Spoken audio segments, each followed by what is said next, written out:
it's just like a new park again, and everybody loves coming here. I mean, you hear about it everywhere. I'm curious to see, you know, what else will happen to the zoo in the future. I can't believe it's Winnipeg. It's like Alice in Wonderland or something like that. Finally, some money being put into this. It's a place that we can enjoy with our families because there's a reason to come here now. Oh, we can't wait to see the new polar bear exhibit, and the butterfly garden's really neat, and Toucan Ridge. It's all really cool. This park alone brings a sense of brightness, a sense of inspiration, so this is great.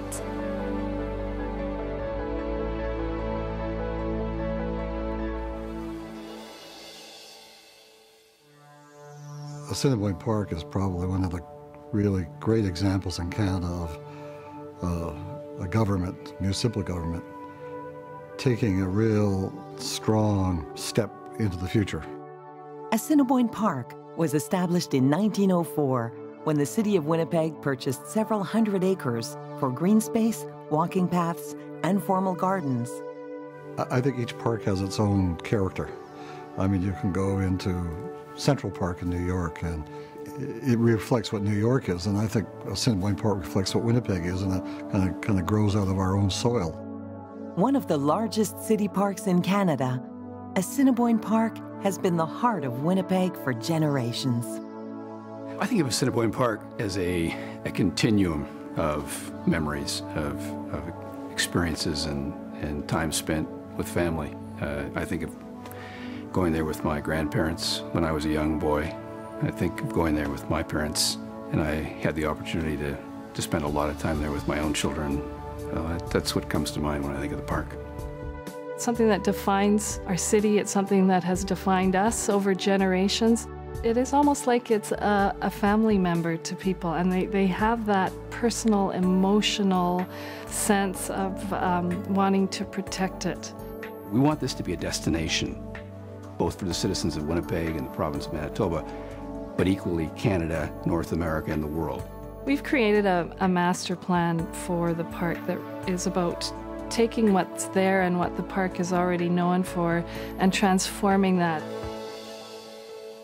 The park, unfortunately, like many city facilities, hasn't had the investment over the past number of decades that it requires to keep it to the standard we want. 4 million users a year, there's cost attached to addressing that, to dealing with it. And the fact that many of the facilities are now quite old makes it even more expensive to maintain them.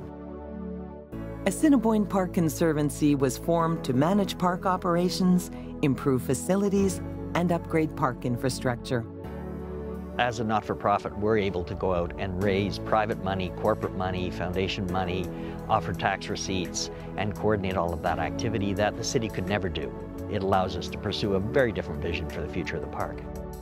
We've opened several new facilities. We've strived to be world-class in what we've done, and we've had a tremendous response from the community. So really starting in May, June of 2010, the heart of the park was the first priority for us. The nature playground and children's garden far exceeded our wildest expectations. The duck pond expansion and the opportunity to watch the geese on the pond in the fall as they're gathering in the city. To go to the Qualico Family Center, have a meal with the family, or the fireplace lounge for a hot chocolate to warm up. It's given that center of the park a real purpose, a real focus. So that's been the start. Assiniboine Park Zoo's been here for 107 years, so it's one of the oldest facilities around. It became very obvious that the zoo was in need, in some cases some desperate need of some upgrading and improvements and even brand new facilities. The dramatic new zoo welcomes guests with a prairie landscape exhibit that features the animals of the region and includes wetlands and snake dens. A boreal forest exhibit shows the diversity of creatures that call the forest home. When the visitor comes to the zoo, it's going to be totally different.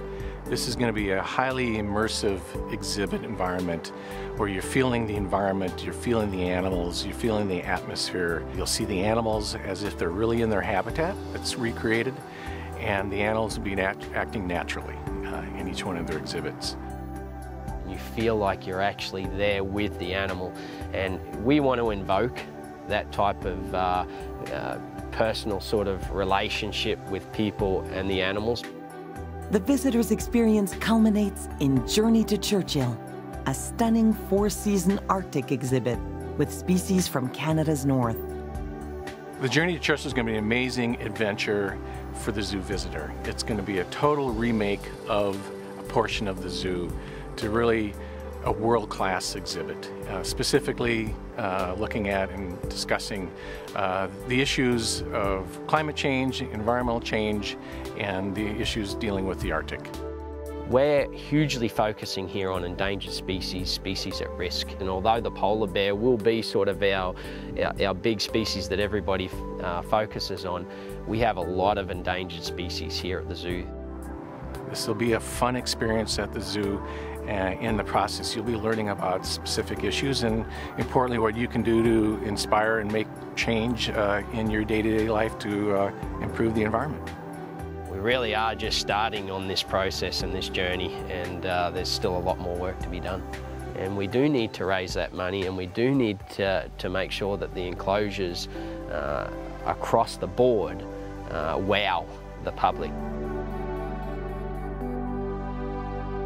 Horticulture has been a part of this park since day one, and here we are in a northern climate. We want to make the park a destination for all seasons. We can show people the tropics and the Mediterranean and butterflies in the winter and flowering displays, and there's a tremendous history of horticulture in Manitoba, and really we can be the showcase for that. Assiniboine Park's redevelopment plan includes a stunning new conservatory that will be a signature piece of architecture. It will house extensive plant collections from Manitoba and around the world. It's a facility that wants to be in use 200 nights a year for different functions. It wants to be almost a community gathering place that serves so many different needs, some of them not related to horticulture at all. The new conservatory will complete the park's transformation and provide year-round enjoyment. At the end of the day, the zoo will anchor one end of the park, the conservatory will anchor the other end, and you'll have that 4 million annual users is going to grow and grow and grow, and every time you come to the park, it's going to be for a totally different purpose.